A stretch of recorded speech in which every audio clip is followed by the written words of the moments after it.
Well, a new poll showing Joe Biden plummeting to third place behind Elizabeth Warren and Bernie Sanders, the 2020 frontrunner, dropping 13 points in just 2 months.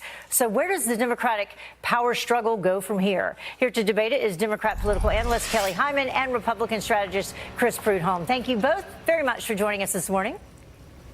Thanks, Ed. Good morning. So let's bring up that poll right away since we're talking about it. This is the Monmouth poll of Democratic candidates, and you can see Bernie Sanders now up 6 points from June at 20%. Elizabeth Warren is up 5 points from June at 20%. And then Joe Biden, as we just said, down 13 points from June at 19%. Kamala Harris, no change, and then Cory Booker bringing up the bottom right there with 4% now.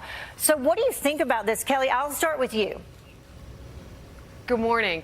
Well, when we look at this poll, we have to think the fact that there was only 298 people that this poll was taken on, and the margin of error is 5.7%.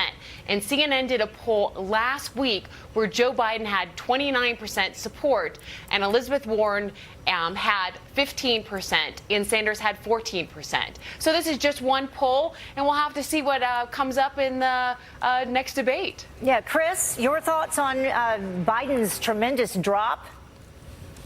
I think when you look at America and look at what is going on today, originally Democratic voters saw Biden as the candidate who could essentially defeat President Trump, someone that they thought was strong against President Trump. And obviously he's not, with his recent mishaps in regards to statements he obviously has said, mistaking Vermont for New Hampshire, Newtown, and other things. He's just not seen as a strong and powerful candidate. And of course, President Trump continues to exude strength.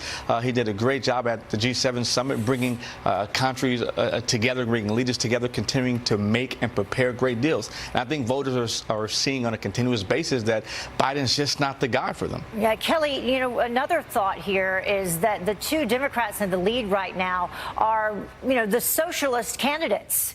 Is that a problem for Democrats? Well, first off, I don't see that as a problem, and I said before that this is just one poll. And going back to what he's saying about President Trump, there was a Fox poll that asked people, and 59% of the people said that they felt that Trump was dividing this country. And so when you look at the candidates on the Democratic side, whether it's Joe Biden, Elizabeth Warren, or Sanders, when they were put against Trump, the poll said that all three candidates will beat Trump in a head-to-head match. But do Americans want a socialist candidate, Chris?